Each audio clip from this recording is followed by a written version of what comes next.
Well, good afternoon. The U.S. Attorney spent the better part of the afternoon hammering Bobby Ferguson and the co-defendants in this case, saying that he was heartless, arrogant, and not credible.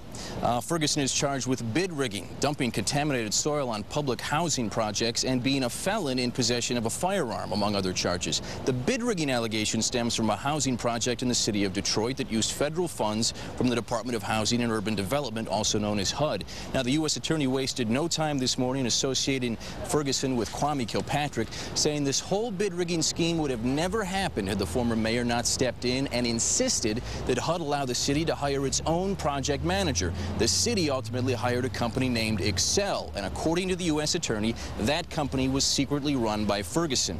Once Excel was hired, they needed to contract out lots of work, so the feds say Ferguson recruited two other contractors to submit falsely inflated bids so that when Ferguson submitted his, it would appear to be the lowest. They agreed to, and Ferguson got that contract for about $12 million.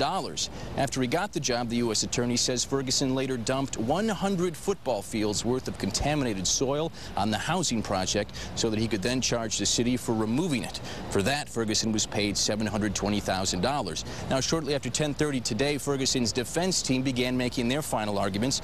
Ferguson's lawyer quickly railed against two prosecution witnesses who testified that they were recruited by Ferguson to engage in that bid rigging scheme. He said the two men are lying to help themselves and secure a lighter prison sentence. As for the claim that Ferguson dumped contaminated soil on that housing project, his attorney called that untrue, saying that the site had been contaminated for years and Ferguson simply dug up some of that contaminated soil. Now, it is noon right now. As you know, we have heard from the prosecution so far and two lawyers for the defense team. There are still three more lawyers for the defense side that have not yet made their arguments, so we do expect closing arguments to take several more hours. There will also be a lunch break somewhere in between, but the better part of today should be spent just listening to closing arguments, and we'll be there for all of it. Reporting live downtown, I'm Ross Jones, 7 Action News. So, Ross, with you talking about closing arguments, I guess the next question is how soon could this go to jury?